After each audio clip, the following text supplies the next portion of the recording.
My name is Arpi, and we're here at the Nest in Hintonburg. Murals have a lot of potential of embellishment and improving just the general state of mind to a really small area, right? Embellish neighborhoods, they just help improve the kind of sentiment of pride that people have about where they live and just where they walk around. It's just about making a wall, which is an imitation, into a window to a universe of imagination, like something that's escapism. As people are walking down the street, it just allows them to transcend a lot of stuff just momentarily anyways, and it's just about well-being and kind of changing your train of thought. As long as it's done tastefully, and I know that's something that people have a hard time wrapping their heads around in a really literal bureaucratic environment. It's not so much paper, black and white. It's just about just how you feel it.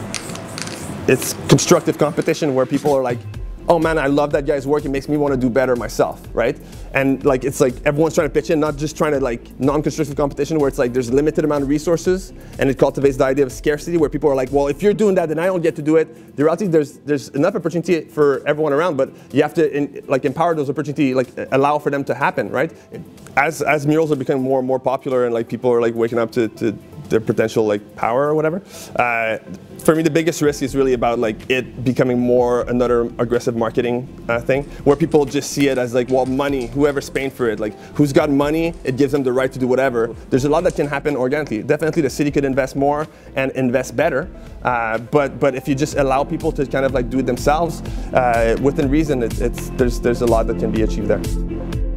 It incenses me that it's allowed for marketing, yeah, people can build a billboard right there, put big bright lights right on it and just try to sell you something, or and all these other areas that are allowed, you don't see murals on there. It's supposed to be any spiritual, so technically you could argue that your house is your spiritual worship center, but churches can do murals, schools can do murals, community centers can do murals. How often do you actually see that happening? It's really, really rare, right? So it's, again, if someone has a good surface, no matter what it is, it could be a shed, could be a house, could be just a retaining wall, could be, if it's proper for work to improve that area, why not?